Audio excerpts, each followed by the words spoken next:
it, but it was not expensive. But what I do have to do is I have to keep it fairly close to my mouth. But it's small enough that that's not inconvenient. Well, Melissa, try not holding it so close to your mouth. Oh, Because, yeah. yeah, Okay. you're louder than anybody else here. Yeah. Oh, goodness. All right. Uh, Well, so I'm just letting it hang at its natural distance. Is that still too loud? yeah, well, it's No, okay. I mean, to me, it's fine. Oh, okay, good. All Yeah. right. Maybe that's better. I was going to turn mine up actually in the setting. Okay. Well, we have a nice group here, huh? Alex, Melissa, Pam. We got the cream of the crop. Well, how is my microphone now? Well, it's pretty much the same. I'm trying to get it higher, and I couldn't. Well, I've already. There you go. Now you're okay. Already Amazoned your. While we were talking, I already ordered that other one. I'd like to get something so it's not in my mouth. Well, okay. Well, whatever you're doing now is excellent. Although we can see you look like you're like flying a plane or something because you got the. Yeah, you look like you're in a cockpit. Yes, this is my gaming chair. Oh, really? You're a gamer? Uh-huh. Wow. That's wonderful. For years, I played with my nephew. Oh, I see. We've got about 9 people that we play together when I can. What's the name of the game? Oh, everything. We start out with World of Warcraft. Now it's just a whole slew of them. We bounce around, but we really like PvP, which is playing against other players. Oh, yeah. Alex, how are you doing? Oh, good. Oh, good. Well, that's good. I got my When do you, Alex, when do you move? I don't know yet. They haven't told us. Nobody's moving till the fall. You're not actually moving until the fall? Right. That's what they told us. Oh, I see. So there's still several months to go. Oh, yeah. Right. And did they tell you how long you will be away? 6 weeks. Oh, okay. That's Yeah. not too bad. Why are you moving? Well, they want to remodel the units, and they want to put air conditioning in them and all that good stuff. Okay. They're going to put air conditioning in just in time for the winter. Yeah, I know. That makes a lot of sense, but that's government. Yes, perfect timing. It is. So But you're I'll start the FYL series as soon as I could, but that's my big thing. It's moving right now at this point. Melissa, if y'all are traveling, where are you? We're in Oregon. Me? No, Or- Melissa. She said they're Yes, traveling. we're traveling. We're in Oregon right now, near Ashland. Oh, Ashland? Oh, okay. Mhm. okay. That's So- an area we like to visit that area frequently. So Alex, you're a landlord? Oh, no. I'm just living in a unit. Oh, okay. Sort of like what you have, I think, Ben. Pardon me? Sort of like what you have. Oh, a single room? Yeah. Yeah, well, I have 1 bedroom. Well, yeah, that's extravagant, if you ask me. That is true. You know, So you've learned to live in a small space, huh, Ben? well, yeah, I mean, Americans would think this is very small.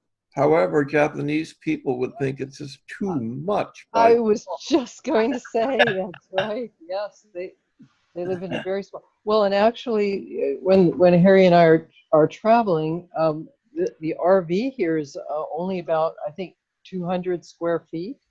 Yeah. Oh, is it Nice one, though.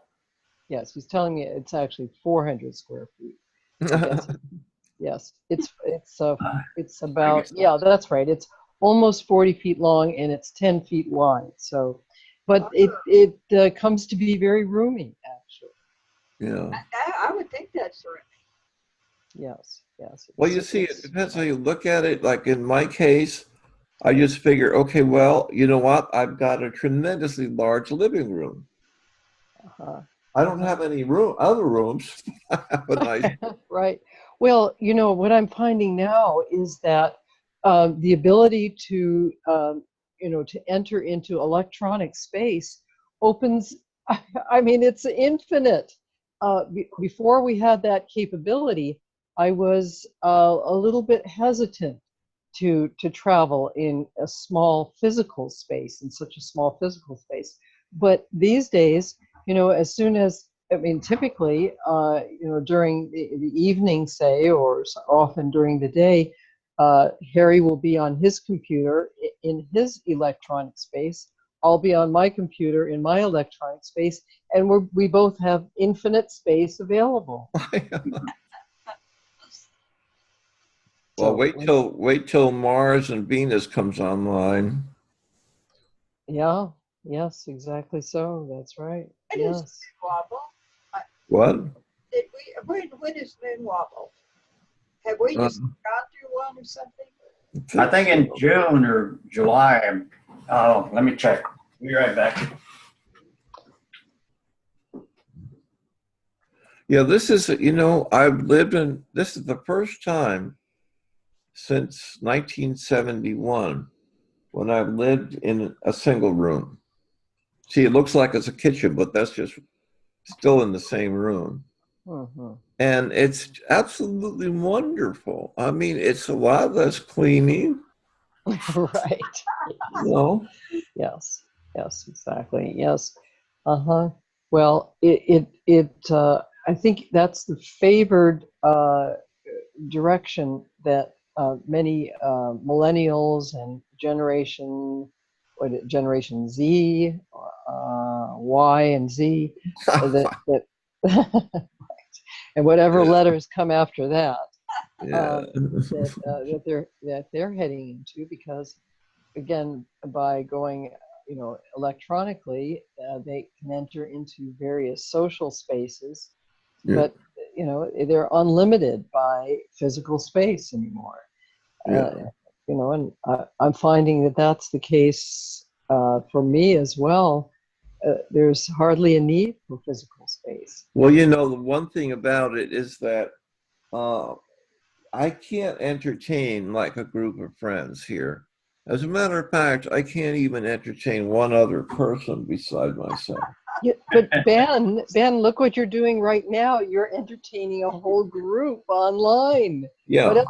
What else are we? We're, after all, isn't this an online dinner party? Oh, don't get me wrong. I wasn't complaining. I don't, Uh-huh. nobody's But allowed. Nobody's allowed here. This is my personal space. Yeah. And it's really great, I don't have to worry about making sure the place is clean enough to have guests. Or hire a maid.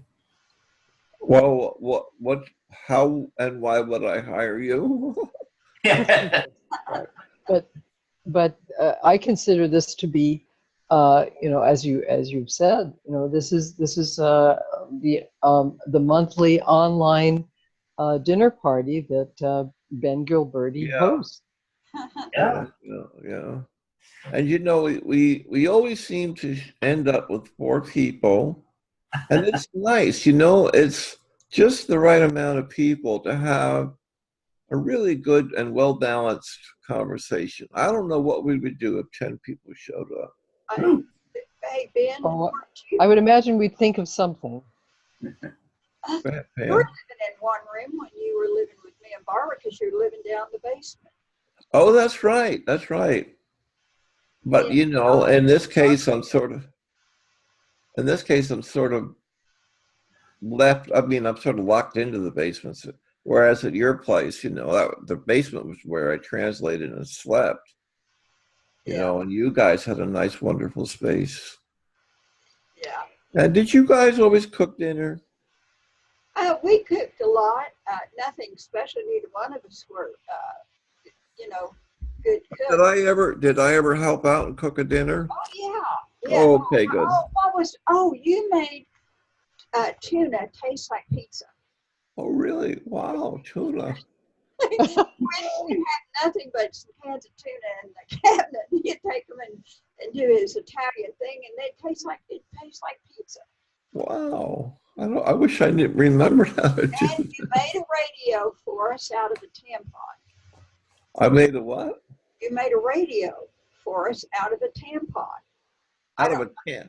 Out of a tampon? A Yes. tin- oh, I thought you said a tin pot. No, a lady's tampon. TAMPON. I made a radio. Yes. That sounds a little bit far-fetched, doesn't it? Well, no wonder I forgot about it. Ben, did you live in Santa Barbara for a while? Oh, yes, I did. And you studied with the I forget the individual's name, who was an avid student of Ramana Maharshi, was it? No. What is the guy that Yes, I forget his name. controlled Scientology? Oh, L. Ron Hubbard. L. Ron Hubbard. She was L. Ron Hubbard's partner for a long, long time. Oh. Not that they had sex or anything, but she took care of him. I mean, this guy was pretty eccentric. He came out with wonderful stuff, but apparently he needed someone to take care of him, and but she wasn't grinding the Scientology axe. She didn't even bring it up hardly. Oh. We did present a class called, what is it called now? Avatar, no. What's it called? I called it Avatar Santa Barbara, because I created a TV show about it. And because I knew I could, but because I used to run all the cameras for Mind Dynamics Corporation. So I just went into this. I also knew that every local TV station is required by law to allow a certain amount of activity controlled by someone in the actual community. That was a responsibility, and it was hard for them. So I actually went to the studio and I said, I'm going to take that responsibility off your shoulders. I'm going to be your guy. And I told them what I was going to do. So they gave me their equipment. I'm talking about broadcast quality cameras that are worth like $200,000. Literally a studio. But I thought for a while that you were there is a teacher, I forget his name, who resides in Santa Barbara and was a very avid. He practiced a technique that Ramana Maharshi had advocated. The inquiry, isn't it, of inquiring who am I? Did you participate in something like that? No, I didn't. Oh, all right. I'll have to help if I can find a name, perhaps that might jog your memory. The lady that was working, well, almost controlling Scientology, Virginia Downsboro was her name. Well, and she was so, talk about an enlightened being. It was incredible. She was so helpful to many people. We ran the Avatar class, and Avatar class cost $2,000, of which $500 we keep. And I did the TV shows a half hour every Tuesday. And in the corner, it said Avatar Santa Barbara, and I would say, well, you could look it up in the phone book. It was basically an open meeting. And we had lots of people coming. It was a really great deal. It was wonderful.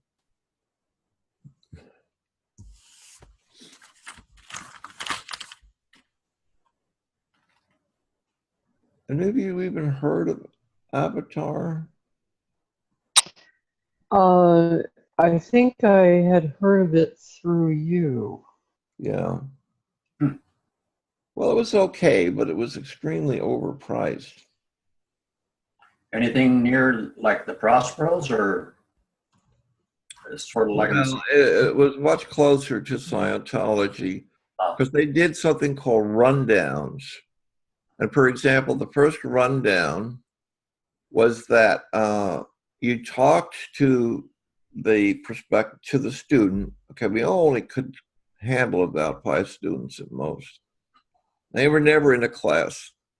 You know, you talk to them, make sure that they understand what the rundown meant, which is you go outside, you look at a rock, and you feel what it feels like to be a rock. Okay. And sure as hell, you better keep your intellect out of that, because thoughts about it are never going to help you and most often will interfere. And it's not, you know, in that when I finally learned to actually do it, it's extremely simple. But I was really in my head in those days, and I'd go out and look at these rocks and, you know, feel what it feels like to be a rock. It took me a long time. See, so the students will keep coming back, like, I can't do it. I don't know what the hell you want me to do. And we just tell them, go right back out, you know, and do it. You know, look at a rock and feel what it feels like to be. Eventually you do. And even now when I go for a walk, you know, I'll look at a rock and I can actually feel what it feels like to be a rock. Well, okay. it's not trying to be an actor, trying to get your part, you might say, and be that part. Thing with the rock. When you can sort of, yeah. Then after your experience with that, you move on to plants. That was your feel what it feels like to be that flower, that bush, that tree. And But it's not. It's still one's. Well, shall we say? It's still out picturing of your own consciousness. yeah, but you better not have thoughts like that. Any thoughts at all, no matter whether they are themselves actually true, got nothing to do with the exercise. And in order for the exercise to work, you definitely have to leave thoughts on the shelf, you might say. It's not trying to train you not to have thoughts. It's just that for that exercise, thoughts won't help. So what do? Kind of become neutral in the sense of just being open to the rock, you might say. You have no thoughts, so let the rock talk to you, sort of thing. No. I was wrong then. Okay. Well, you just feel, I don't know how else to put it. Mm-hmm. You actually feel like the rock feels, if the rock could feel. And as a matter of fact, you discover that the rock can feel. Yeah, everything is animated with consciousness. Right. And then you feel what it feels like to be this person, that person. So what that did is it increased my empathy for people, that was for sure. And it's made any walk that I take now, anytime I go for a walk, it's made it heavenly. Everything's alive. Especially because I'm a physicist, you know, and when I look at the sidewalk, I know at a very deep level that the sidewalk is made of utterly incredible, utterly magnificent atoms. Everything is made of fucking atoms. It's like these atoms. And the deeper they go, the more incredible they are. everything is made up. But you look at, I mean, it was like, I look at the sidewalk, and it was actually like glowing back at me. That's amazing because so much space after you get into the atoms. There's so much space that there's really not a solid object. No, there are no solid objects. Yeah, just Scientists, yeah, scientists now realize that. See, they used to think that an electron was an actual thing, and that the properties of the electron belonged to a physical thing. The characteristics of the electron belonged to a physical thing that we call an electron. But now scientists know that it's a matter of characteristics. It's just characteristics arising mutually with the environment. There's no separation, and there's no thing. So it takes on the environment around it, and that is characteristic. Then it's just it's being right there. Or is another definition is it's a probability field. Is that also accurate? That it's a probability field of certain energies to be found in Well, that, yeah, you can't tell where the electron. You can't tell where the electron is. You can just know how probable it is that it will be in any particular place. Mm-hmm. It's an immense, the universe under this paradigm is an immense web of characteristics. Yes. They all help each other to arise mutually. Mm-hmm. Mm-hmm. Yeah, it's just, I mean, unbelievable. Mm-hmm. And what they're doing now with the Large Hadron Collider, I mean, Jesus Christ.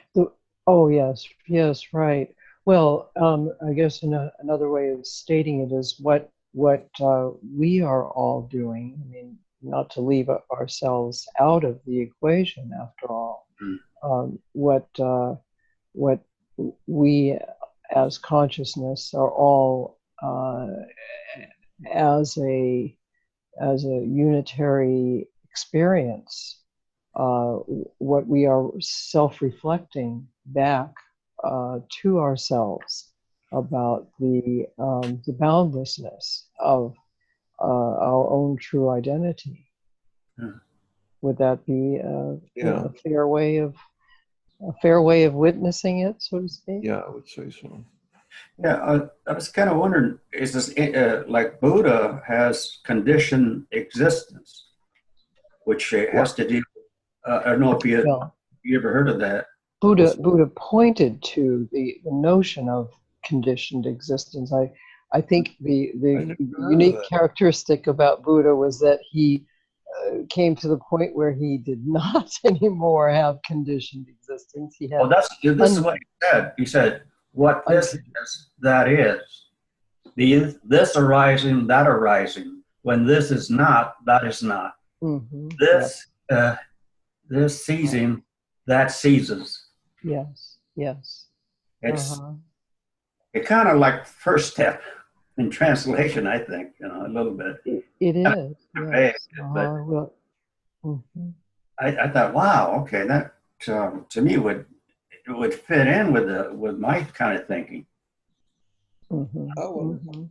But the unique characteristic of Buddhas or of what we characteristically call the Buddha, Siddhartha Gautama, was that he reached an understanding where he could see no longer, being a conditioned existence. You might say transcending that limitation. Yeah, transcending his suffering. That's what that's what that means. Just transcending that suffering, go with the flow of consciousness.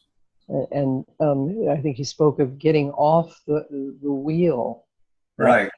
That little, circular rat race, so to Yeah. speak, of when this arises, that arises, and being able Yeah, to. when my hamster became enlightened, he would no longer go on the wheel. He won't run. He wouldn't run. Did you Yeah, ever? Did you ever Pam, inquire of him how he yeah, reached that point? Did he? Was he Pam, able? I'd love to know how you feel about all these things that we've been talking about.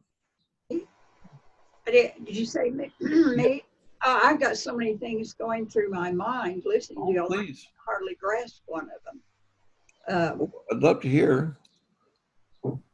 Okay, well, what was it that you'd have to back up? And something that Alex said, and then Melissa bounced off of it.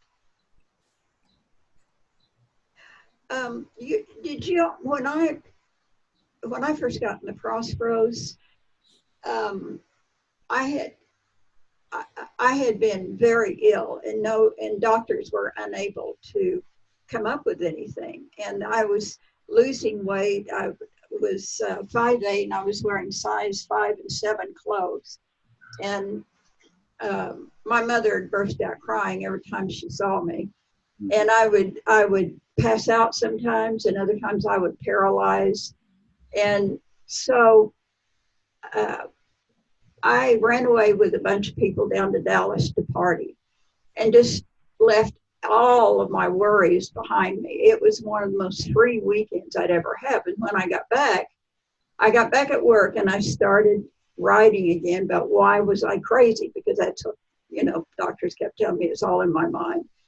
And I had one of those explosions of intuitive knowingness that told me what was wrong. And so after that is when I really turned from the church, because I knew nobody could answer what had happened to me. Nobody knew what had happened to me. And that's when I started looking elsewhere. And so I had been looking for a while, and I had found books about Gurdjieff. And I forget which one, it was Uspensky's books. And I had actually gone out to buy it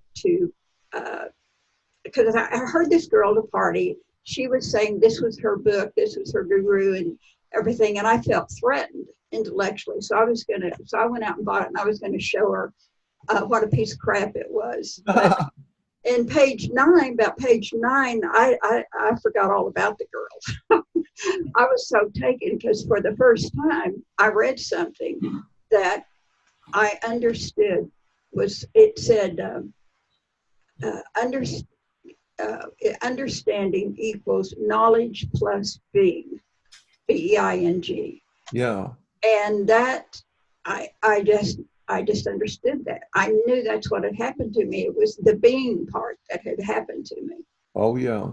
And so after my first seminar in the Crossroads, all that summer, I had all kinds of explosions into altered states of consciousness. Oh. So as you all were talking about Buddha and so forth, I was reflecting back, remembering those experiences. Some of them were pretty incredible. Wow, that's awesome. I didn't know that happened to you. Yeah. I I just thought that probably happens to a lot of people that find the Crossroads. Yes. I guess it does. Yeah. No, I think in a way like AA they don't call it group dynamics, but I think that's what they reach for. They try to do what? They have a different moderator each time. Oh, I see. Yeah. And I was thinking about Al-Anon actually, because not too long ago I went to Al-Anon with a friend. She's married to an alcoholic, and I was trying to encourage her to go, so I started going with her. And I'd forgotten that they have a lot of group dynamics that go on there. Yeah.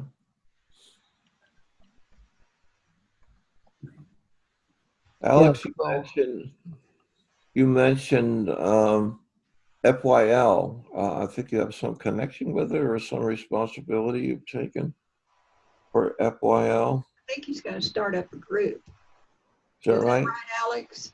Oh, yeah, I'm sorry. Yeah, I'm going to start in the fall as soon as I get moved back in. That's my biggest problem right now. And I'm going to have all the tapes sent, the tapes are sent to me. And hopefully we can get anybody that needs it, you know, maybe it went through a class or two, so we can get them started on the FYL and get them going. Yes, what I was hearing is that, you know, we're going to be popping out some translation students having taken their first translation class, and Right. it's essential that they, you know, Get the foundation. follow up with the FYL. Right. There's two I know of that were interested, two gals from Denver.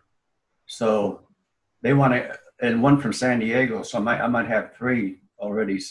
But I didn't ready to get started. But I didn't have a chance to set up the FYL because of this move I have to go through. How do you do that? How do we all online listen to it? Do you just play it there? Yeah, I play it. I send them out questions, you know, the sheets, and they get them. They get the whole lesson for the year, Yeah. FYL lessons, and then I just monitor the class or the tapes, and then I get them to get talking to each other, and then, you know, it depends how big the group is. First of all, if it's real small, then it'd be pretty casual. Okay. But, Well, be sure and let me know when I'd be the observer more or less than anything else. Beg your pardon? Be sure and let me know when you start up. Now, there's a discussion group at the end of each. Right. It's about 10 minutes for each lesson. Don't you Question. change the monitor each time on that, or the moderator? The monitor is good for 8 weeks. Oh, I see. And then we change, but the observer stays all through it for the year or whatever long it takes the FYL to do. And he reports to the whoever he has to report to. He writes up the report and the response people have in the group, you know, how many responses they did, and you write all that up and send it in. Mm. That way the council can keep track of it, see how we're doing. And the moderator just takes care of it. Who does the write-up? Beg your pardon? Who does the write-up? I do, the observer. Boy, isn't that a lot of work? Beg your pardon? Isn't that a lot of work? Oh, yeah, but although I never get into if I was the observer, I would never get involved with the conversation because all I'm doing is trying to observe. I see. Yeah. It doesn't have to be a lot of work. When Alex, you participated for several times with the FYL group that met together for several years. Yeah, about 5 years. Yeah. And the role of moderator and observer rotated amongst all the members of the group for a few number of weeks. We would agree that there would be certain individuals that were moderator and observer, and then we would rotate both roles to others in the group, and the observer did a write-up that was maybe only a few sentences long. It didn't have to be an onerous task, and as part of that write-up, there would just be a listing of the members of the group and how many responses they had made during the question and answer period. So it actually became fairly straightforward to be able to do that. Well, that's the way I do it anyway. I don't know if it's right or not, but it's not much of a report. I mean, it's, you know, like you said, a couple sentences. Right.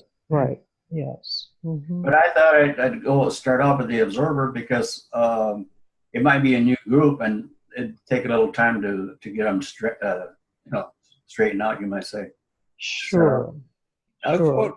thought William digitized them all, and they're on the Prospero's website. I know he's No, I don't think they're not posted. I see them.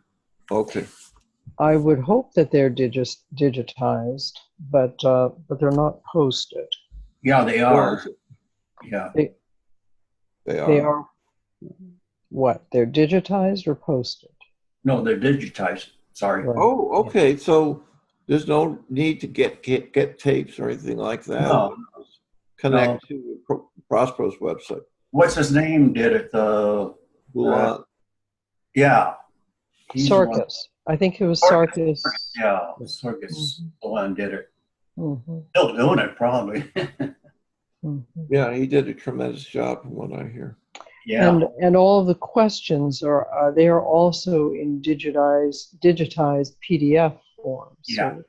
So those can also be sent digitally to every participant. Yeah. The process of doing an FYL group, I think, has been fairly well clarified. So it's just a matter of putting a group of participants together and taking it from there. I wonder if the transcendentalism tapes have been digitized, because then we can have a group dynamics group with something really good, and before they take a class. Yeah, they are digitized, the transcendental tape. But no one's doing a group yet with them?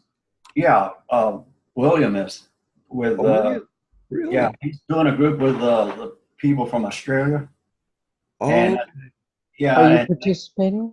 Are you in that group, Alex? I was, but then they changed the time to 6:30 in the morning, and I have a translation with Heather at 7, so it wasn't convenient. But yeah, they were starting up. I think I left when they were on lesson 6 or 7, somewhere around there. that's wonderful. That group, and I think also Rick's in it too as well. Okay. Is it a large group? Al too. What? Is it a large group? Yeah, about 5 or 6 people. Okay. And I think William's wife is in it too. Yeah, she's Oh, yeah. Yeah, so it's about 6 or 7 people altogether. That's pretty good size. Yeah, for sure. You're a really neat gal. Why? Well, that's good to hear.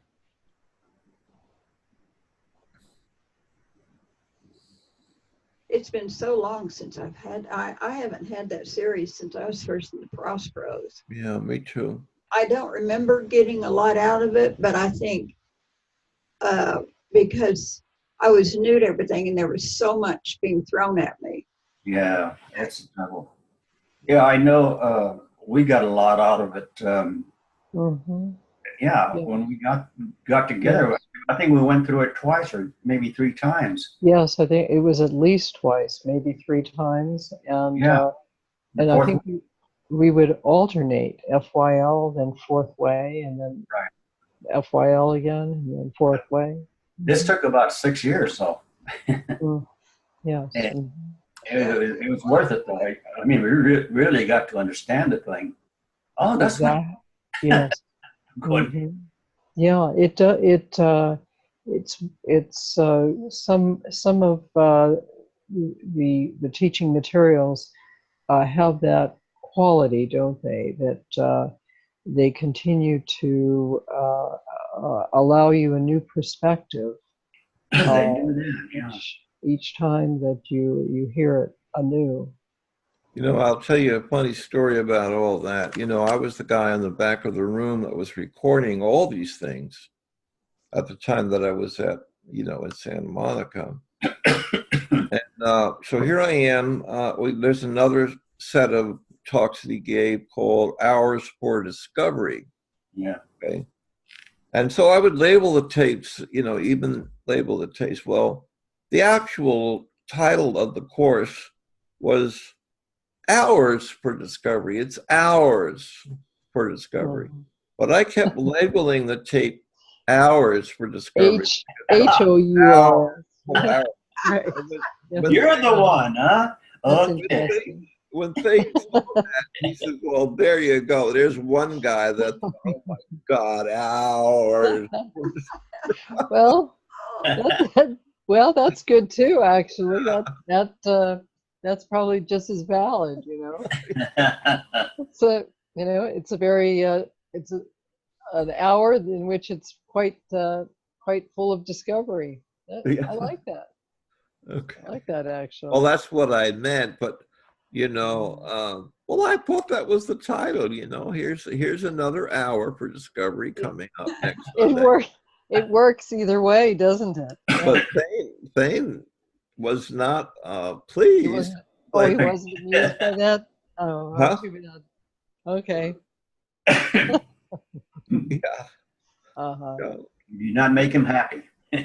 Well, it was like, the thing was so boring that what do I come away with it? What come away? Whoa, another hour for discovery. Well, but Ben, I would imagine that it was only boring because you hadn't yet discovered. Well, no, it wasn't boring to me, actually. It was, it was Okay. just the thing. And Thane was probably just, playing with me like he usually does. Oh, yes. Uh-huh. One time he sent me to Seattle. He was going to do a class up there. Somebody actually told me to go up there and, drum up some business, so to speak, get some people interested. And I worked my silly butt off, especially this one group. What are they called now? It's about the Ascenders, the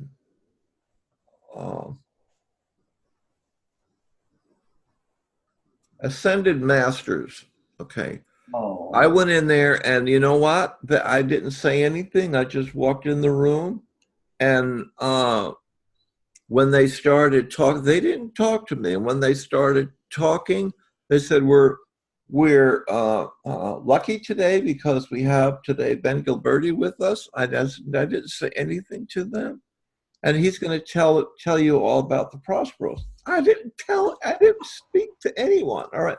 So I went up there and I talked about things, talked about the Prosperos and so on. And everyone loved it. And I kept going and people, would talk to me.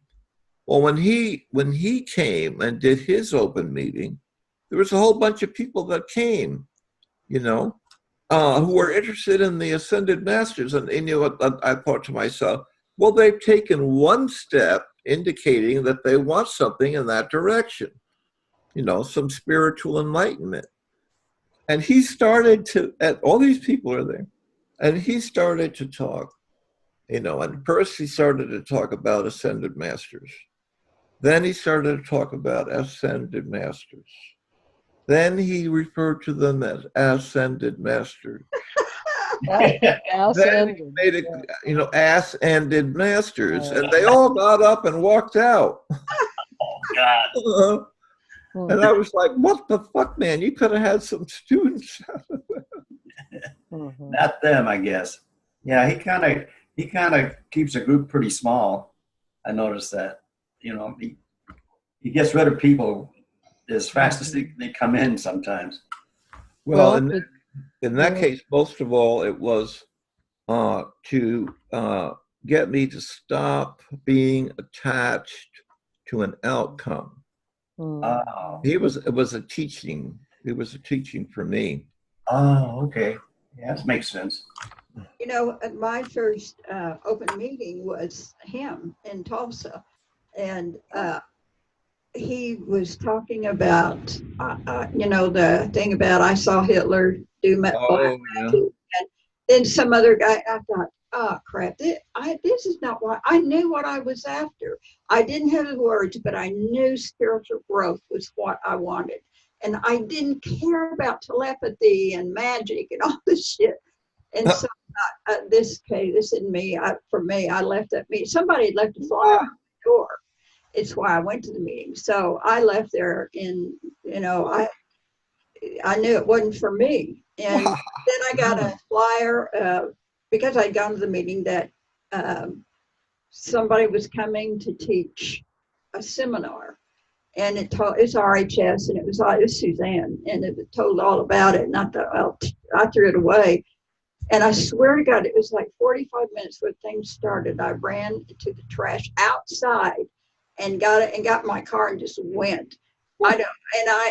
It's like it was just black and white. I had no intention of going, and bam, I was in my car going. It was really weird. Really?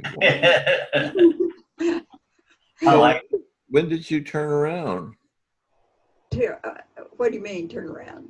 Well, you were being repelled at that point by things. I was repelled right up to, and this was like several weeks later after I'd been to the open meeting. And I had, like I said, I had no intentions of going until about 45 minutes before the seminar started. Oh. And that's when I ran and got the thing out of the trash so I could see what the address. Wow. Yeah. Just in my car and couldn't get there fast enough. And I had no idea. What I had class? no thoughts in my head about why I was going or anything or what to expect. But my first seminar, it just blew me apart. Boy, I went through so many. So what do you think if any of us were wanting to as you put it, Ben, to drum up interest in what ontology is about, what Thane has taught, what the current school of Prosperos has to offer. If we were looking to drum up interest, how might we approach that? Well, that's the perennial question, Yeah. And there's actually a committee from the Mentor Association that's supposed to be looking into that and coming up with ideas, but we haven't heard from them. Anyway, go ahead, Ben. well, there's a lot of people trying to explore how that can be done, and also what they can do in any particular instance. This enterprise called Spontaneity Through Conversation was designed specifically to give people an introduction to us without telling them about us, but showing them about us. So, yes, in other words, by what we demonstrate, so to speak, because we do have an extraordinary character. I mean, we're used to it, but it can be pretty amazing to new people. Yeah, it is. Yeah. So I always post this on Facebook, and people do look. It takes time for people to start warming up. And I also when Al Haperkamp was going to do his Sunday meeting, I plastered it all over the place, because the Sunday meetings are also actually open meetings. Yeah. And it's just a matter of promoting them, get people to come to the open meetings first. Anyway, that was my contribution to the question. Are there a number of new students that are coming to open meetings? Well, there are two that are actually going to take the translation class, Mara and Sandy. But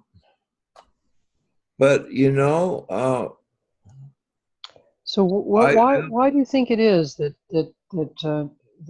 I mean, we call them new students. I'm not sure if that's even is that the terminology that we would be using at this time? We use the term new people New people. until they take a class. So, someone And who's then new at being a person. It's me. Okay. Well, a term that would actually mean something is to say a new human. Well, that would be, I imagine that would be a baby, an infant. But no, it'd be somebody that's grown, that is finally matured.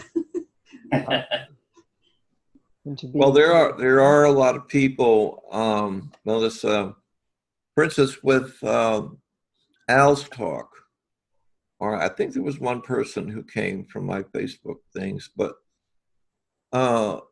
it's really hard to get Facebook people to actually show up at a scheduled time because everything, YouTube's anytime you want.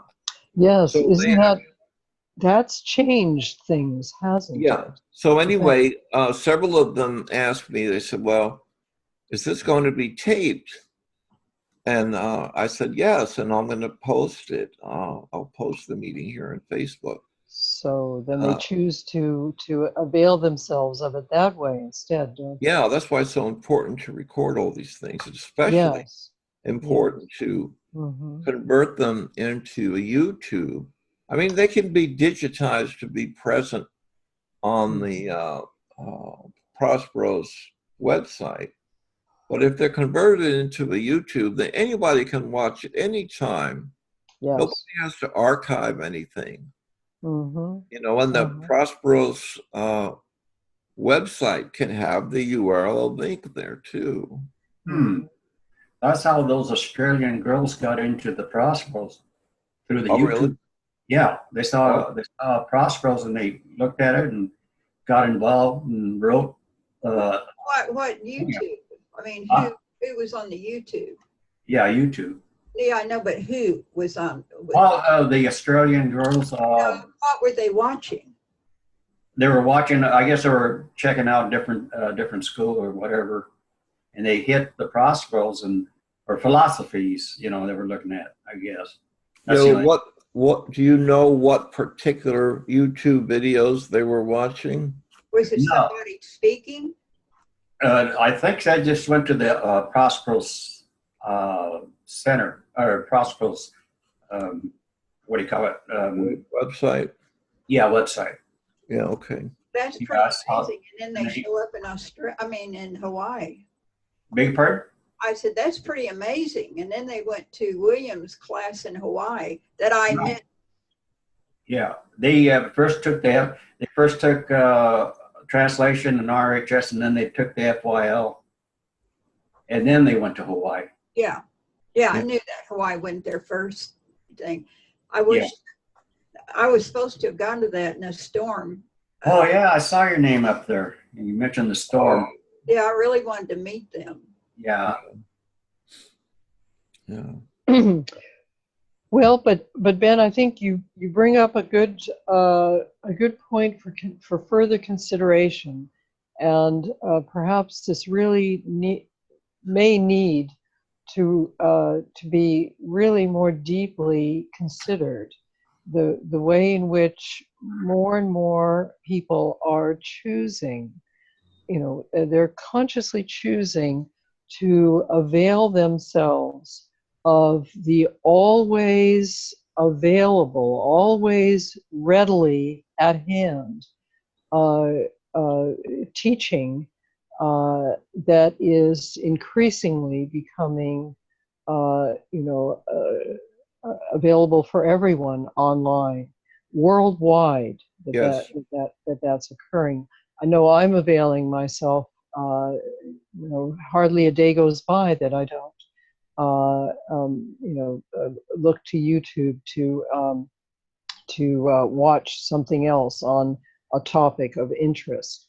Yeah. And so the way in which we took class 30 years ago, 40 years ago, or and so on, that was at least one generation, if not two generations removed, and we had to be physically present in order to avail ourselves. And now there's only the need for electronic presence. So it may be that rather than expecting to give class, quote unquote, live, that perhaps that is an outmoded concept. Well, And I think each each has their purpose, each has their place. I wouldn't want to scratch out possibility of doing actual Because physical. I think that the live class. Let's say that the YouTube presentations and so forth get the interest, and then they get into it deeper just by the YouTube. But then to take a live class really gets deep into it. I mean, I miss the live classes too. Sure. And I just think it takes it to a whole new level. So it's like the outer circle, and you get closer to the source. And I think the live classes can be looked at as an avenue closer to the source. Yeah, all the YouTubes serve the purpose to interest people enough so that they take live class, and then after they take live class, the YouTubes will take care of them. I mean, whether that's Find Yourself and Live, or for instance, I'm doing the translation workshop after Al's live class. You see, so and that's going to be, a Zoom meeting, which will be recorded and converted into a YouTube. well, certainly that is a point of view. I'm wondering about perhaps another way of experiencing it, in which perhaps a class might be entirely recorded and posted, and individuals can choose to avail themselves of it on their own time. And then perhaps, as you're doing, Ben, then there would be, if you will, you could call it a workshop, or you could call it a question and answer period, or a discussion group. And that might then be a live experience where people are informed that it's going to be occurring, and they can come to that if they choose to. But that the class itself, they can expose themselves to it on their own time. Yeah, I think, I mean, eventually, if we don't move in that direction, we're going to be missing out on a lot of people there. I think Melissa's right. Yeah. We're going to have to do that at some point. Well, Al is very open to the idea, because I approached him. I said, listen, if it's all possible, we need to record your class. Yeah, and I don't think my camera is going to do a very good job. I got to figure it out. That's the thing. We've more or less come to the conclusion that we're not quite yet ready. We're not really set up for that. There are very good cameras available for pretty low price now. Go to Best Buy, or I think that might be. I got a camera. I forget how much. I got it off of Amazon. I forget how much it cost me. But I mean, here's your phone that does all of these different functions. Yeah. The camera on my phone is better than the camera that I bought. There you go. Its only function is to take pictures. Sure. There you go. Just mount it on a stand and have I it. have a stand. Yeah. You have you're all a set? tripod? Yes, I have a tripod. Oh. I'm hoping that there's something about this camera that I haven't figured out yet. I haven't read the directions all the way through. So I'm going to keep working with it. And yes, I do have a tripod. And if at all possible, I'm going to, and I may even look into renting a camera. I see. Yeah, well, I think in Al's case, he's going to stay put behind a podium. He's not going to be like me walking all over the damn place. Yeah, so maybe I'll take another look at this. Mm-hmm. Pam, Yes. you and I, Pam, maybe can bring this further down to an actual reality. Okay. Yeah, I think that approach is going to reach a far greater audience. You know, and I'm not just, by the way, I'm not just, well, traditionally, you know, you give translation class and then you have a workshop, and that's what I'm set up to do at the moment. But Mhm. I'm also going to keep offering translation workshops every week because Great, I great. have a lot to say about translation. Oh, yeah. Well, Get if you're to it. going to You're if doing you're going to do that, Benna, count me in at least from time to time. I'd love to participate in Oh some. yeah, I'm going to let everybody come, not just the ones Uh-huh. that, yeah. Well, Yeah, and because particularly if you do open it up during the workshop to some dialogue. Oh yeah, the first one is going to, well, there's a section that's going to be at least 40 minutes long to lay the foundation. And we'll do some question and answer. Then the other workshops, there will be some, about half of them, that will be totally question and answer. Cool. yeah, I Yeah. like your book, Ben. It's really good. I still digging into it, and it's all translation. Yes, yes. Mhm. And if you get the book, I think you can follow Ben. The book? Yeah, your book. Oh, really? You like my book? Yeah, yeah. It's all about translation and Yeah. God. I go along with that. Ben, Oh, do you have that book posted? Is that posted online as well, or do you Let me see. prefer to It sell it? was for a while. Did you say something, Alex? Oh, I says I got it from Amazon. Oh yeah, you bought the physical book. Oh, I see. Now, the book was online, digitized for a while, but then, I think, okay, wait a minute. Is this I may have that, that I can send to Melissa that, Okay. well, it's on another drive. I'll have to go to a different computer, but I'll look. And if I do, if that's what book is it? ontological mysticism. Yeah. Can you see it? Yeah, There but it is. I don't have the cover to it. I mean, because I have it in digital form. Yeah. And Oh, I okay. think it's right after you wrote it, or that you were still writing it, that you sent it to me. Yeah. Yeah. Initially, you know, I sent it to people, individual people, you know, what was it now? I think it was in Word, Microsoft Word. Yes. I think it was RTF in Word so that anybody can open it. And then I posted it on Facebook, you know. But you see, then it was published. And a published work can't be offered for free. Something Really? about that, yeah. Oh. Well, So I wouldn't anyway, mind having the hard copy. pardon me?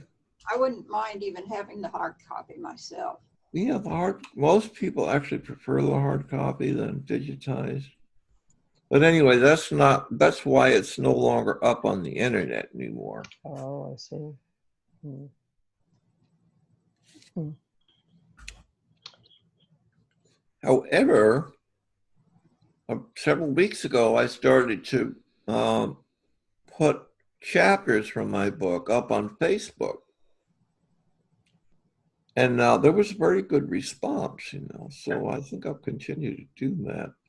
Yeah, I like the way you set up the book. It's very well done. Okay, thanks. Yeah, I don't want people, last time we talked about my book quite a bit, but I don't want people to start listening to these YouTubes and say, well, what the hell? This is all about Ben promoting his books. Well, I think I need to be getting going here. Yeah, So. I did too. My niece is almost at the door with 4 screaming kids. So. Uh-oh. Okay, guys, so let's do a group aloha. Aloha. Aloha.